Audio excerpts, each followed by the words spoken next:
चंदू एक चोर था। वो स्टेशन पर खड़ा रहता था और जैसे ही ट्रेन चल देती थी वैसे ही खिड़की पर जो भी मोबाइल चलाता हुआ उसे दिख जाता था उसका मोबाइल फोन छीनकर वहाँ से भाग जाता था। ट्रेन चलने लगती थी, इसीलिए कोई ट्रेन से कूदने की हिम्मत भी नहीं कर पाता था। अरे वाह, आज तो आईफोन मिल गया।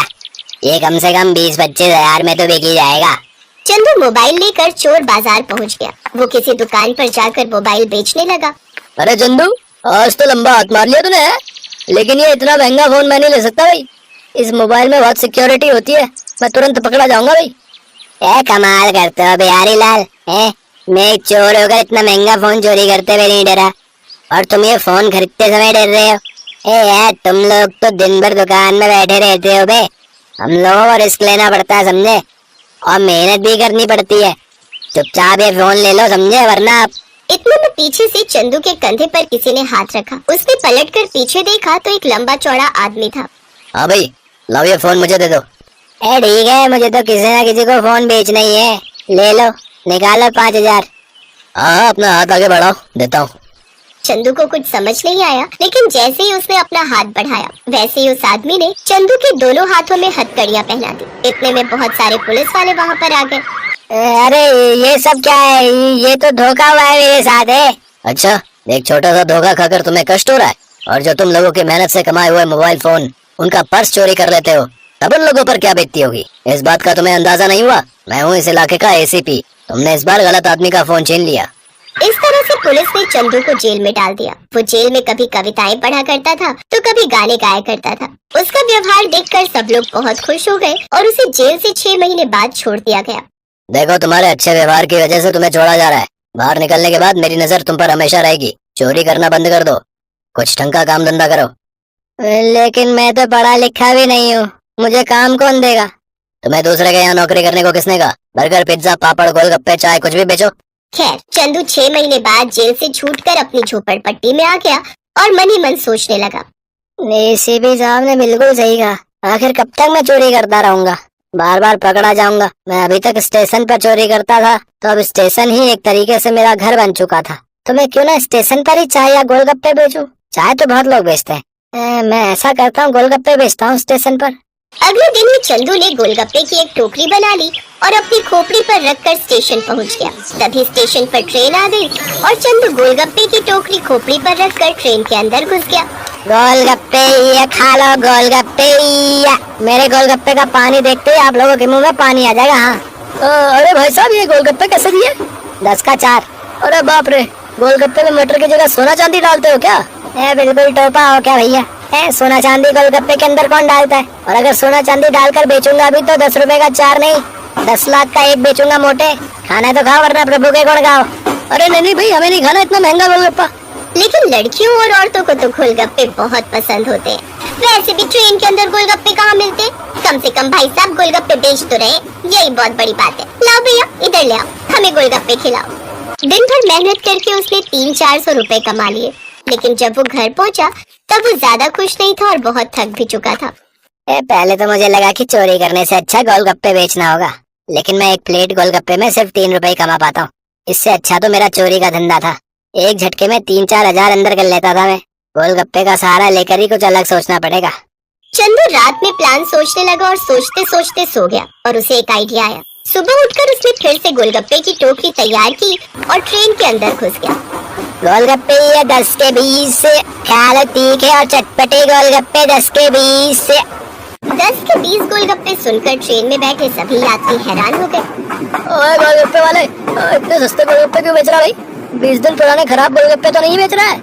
उस आदमी की बात सुनकर चंदू को गुस्सा आया।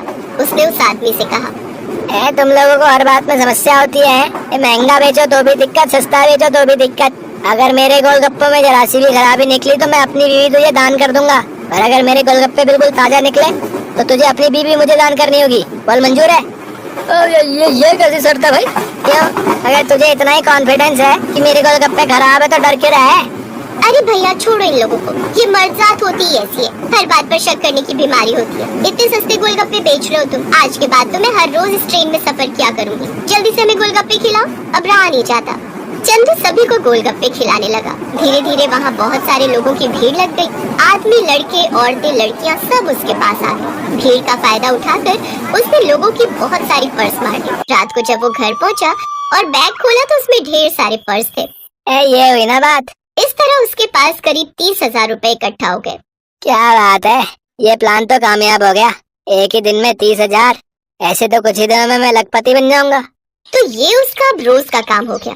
सस्ते गोलगप्पे के लालच में लोग उसके पास भीड़ लगा लेते थे, जिसका फायदा उठाकर वो लोगों के पर्स बहुत ही आसानी से मार लिया करता था। ऐसा करते करते महीनों बीत गए। एक रात जब चंदू पर्स गिन रहा था तब उसे एक बहुत ही सुंदर पर्स दिखाई दिया। वो पर्स कुछ अलग ही लग रहा था और मजबूत भी था। अरे वाह, ये पर्स तो दमदार है, इसे तो मैं ही रखूंगा। अगले दिन फिर वो टोकरी लेकर स्टेशन पहुंच गया। ट्रेन के अंदर वो फिर से लोगों को गोलगप्पे खिलाने लगा। वहीं दूसरी तरफ एक आदमी ने जाकर आरपीएफ से शिकायत की। साहब, लगता है स्टेशन पर पर्स मारने का कोई गैंग आ गया है। अगर ऐसा कुछ होता तो हमें पता न चलता। यहाँ स्टेशन पर हर तरफ सीसीटीवी कैमरे लगे हुए हैं। अगर कोई चोर होता तो पकड़ा जाता। मेरा बेशकीमती पर्स चोरी हो गया है, मुझे लगा यही चोरी हुई होगी। तभी वहाँ चंदू आ गया और जोर जोर से आवाजें लगाने लगा।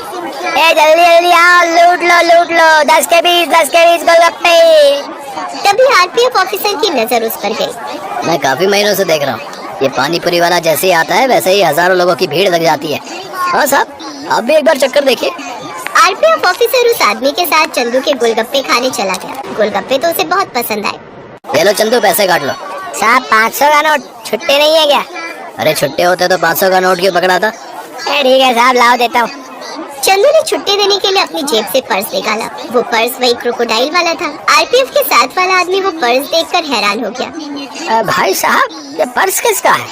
ये पर्स मेरा है और किसका है? नहीं साहब, ये तो मेरा पर्स है। मैं इसी पर्स की शिकायत लेकर आपके पास आया था। मैंने मगरमच्छ की खाल से ये पर्स खुद बनवाया था। अच्छा, तो तू ही गोलगप्पे की आड़ में लोगों के पर्स मारता था। चल मेरे साथ।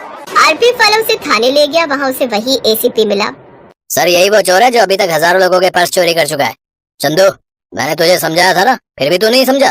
पिछली बार तो मैंने तुझे 6 महीने में छोड़ दिया था, पर इस बार तो लंबा अंदर जाएगा बे। तो इस तरह से चंदू चोर पकड़ा गया और उसे 20 साल की सजा मिली। इसीलिए हमें कभी भी गलत रास्ता नहीं अपनाना चाहिए। कभी न कभी तो पकड़े जाना ही है।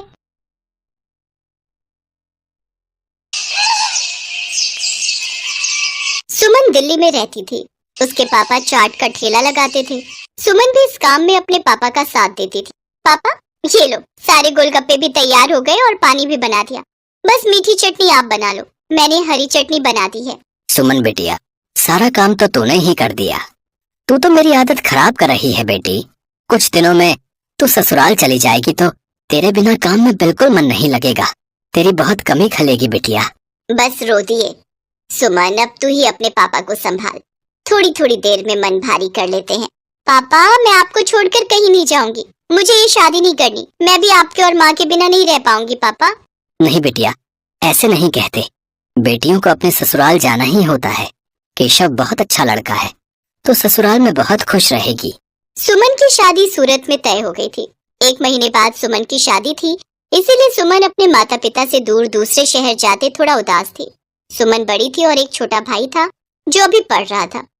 धीरे धीरे 1 महीना बीत गया और सुमन की शादी का दिन आ गया।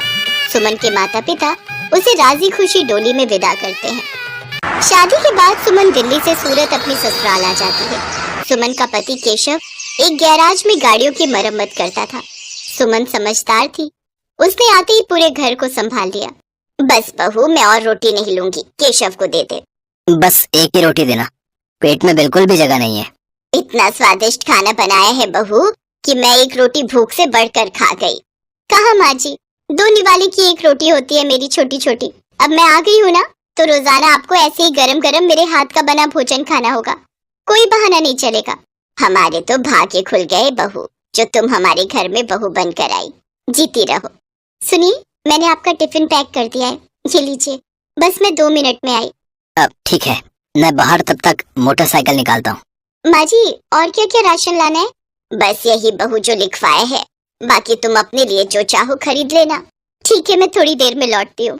सुमन केशव के साथ मोटरसाइकिल पर बाजार चली जाती है। सुमन, कहो तो गैराज बाद में चला जाऊंगा।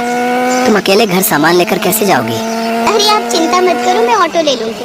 केशव सुमन को बाजार में छोड़कर गैराज जाने लगता है। तभी उसकी मोटरसाइकिल के आगे कहीं से एक पत्थर आ जाता है। केशव की मोटरसाइकिल लड़खड़ा जाती है और वो बहुत तेज गिरता है। केशव को काफी चोट आ जाती है। सुमन कुछ ही दूरी पर थी। हे ईश्वर, ये क्या हो गया? भाई साहब थोड़ी मदद कीजिए। चिंता मत करो बहन जी, सब ठीक हो जाएगा। कुछ लोग सुमन की मदद करते हैं और केशव को बराबर के अस्पताल में ले जाते हैं।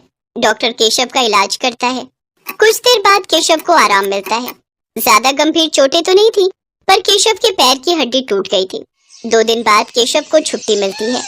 माँ मैं ठीक हूँ, बस पैर की हड्डी में ही तो फ्रैक्चर है। कुछ महीनों में मैं ठीक हो जाऊंगा, चिंता मत करो। अरे माँ हो ना बेटा, तू नहीं जानता, जरा सी खरोच भी बच्चे को आ जाए तो माँ का कलेजा निकल जाता है। और फिर तेरे तो इतनी चोट आ गई है। अब तो कुछ दिन के लिए गैराज भी नहीं जा सकता।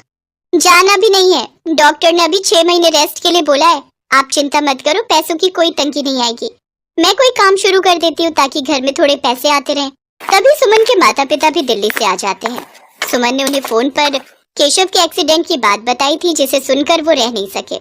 अब दामाद जी, काम की कोई चिंता मत करो। सुमन ने मेरे से चाट बनाना बहुत अच्छे से सीखा हुआ है।